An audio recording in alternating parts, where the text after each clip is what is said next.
ka maganda, huwag kang inarte. Hindi ka maganda, huwag ka mag-inarte, hindi ka maganda.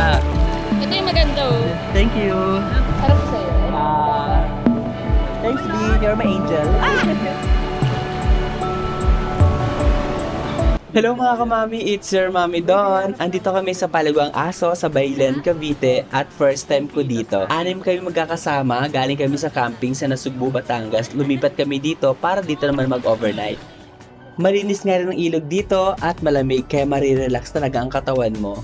Yung 3 lalaki na kasama namin ay nagkakabit ng hammock sa taas. Ito yung time na wala pa akong hammock kaya wala akong sineset up. Ito ang kanilang hammock.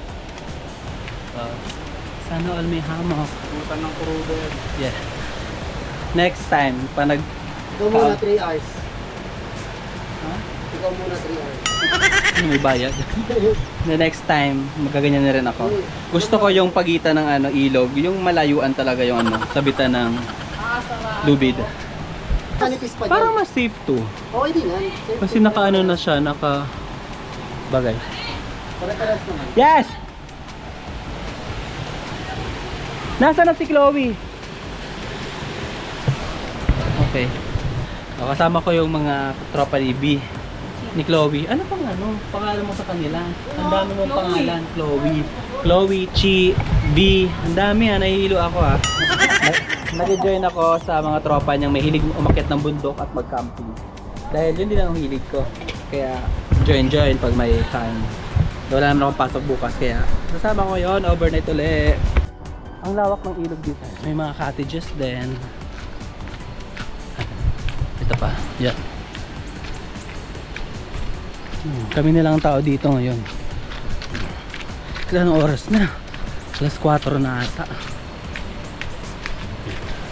Ito, mababang part, pambata.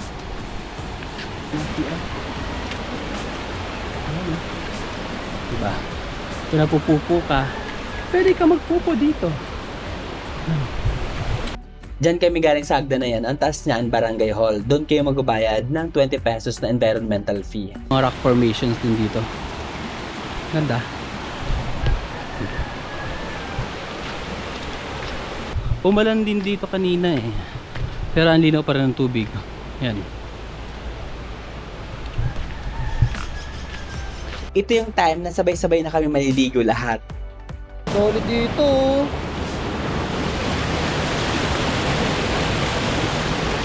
Hey.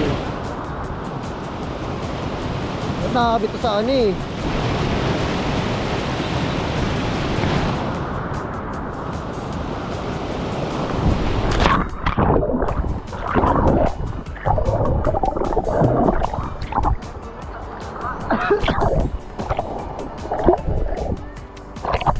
Second day ko pa lang sila makakasama dito. Yung first day ay nag-camping nga kami sa Nasugbu, Batangas. Yung tropa kong si Chi kanina, siya yung nagpakilala sa akin sa kanila. At kahit 2 days pa lang kayo magkakasama, solid na agad yung bonding kasi mga matured na nga kami. Until now, kahit hindi ako masyado nakakasama sa camping nila, ay nagkita-kita pa rin kami kasi nagtayo nga ako ng parisan. Suportado naman nila ako. Lagi silang kumakain dito.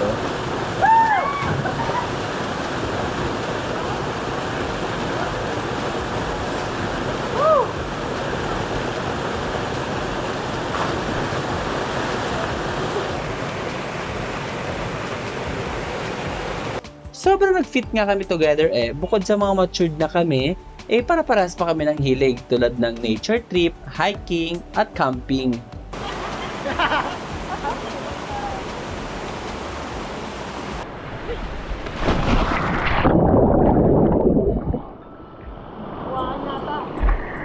Ada?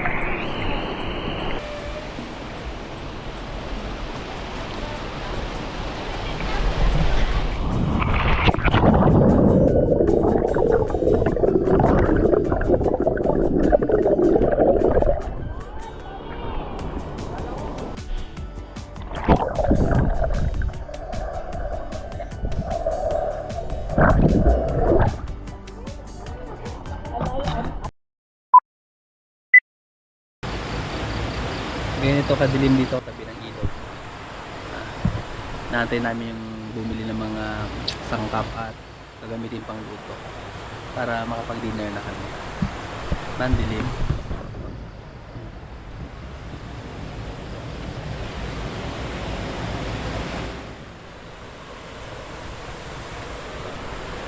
may white lady.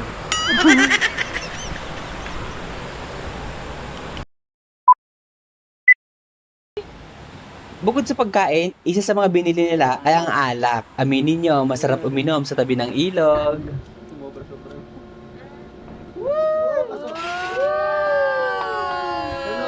Sunog! Sunog! Sunog. Yummy. Ano? Kulit. At dahil luto na ang kanin, pwede mo na akong ulamin. Char! Bago nga kami uminom ng tinimpla nilang alak, ay kumain muna kami. Hindi ko na napunan yung inuman session namin kasi malapit nang malobat yung mga gadgets namin, lalo-lalo tong camera ko. Pero I can say na sa part ko, nag-enjoy talaga ako. Then, kinabukasan naman ay maaga kaming umalis para makauwi na sa aming mga tahanan. At bago ako magpaalam, gusto ko lang magpasalamat sa Barangay Poblacion 2 ng Bailen, Cavite kasi libre po yung cottage namin dyan. At kita-kits po ulit sa sunod na nature adventure namin. Sa lahat ng mga single dyan, sana magkajowa na kayo. Bye mga kamami!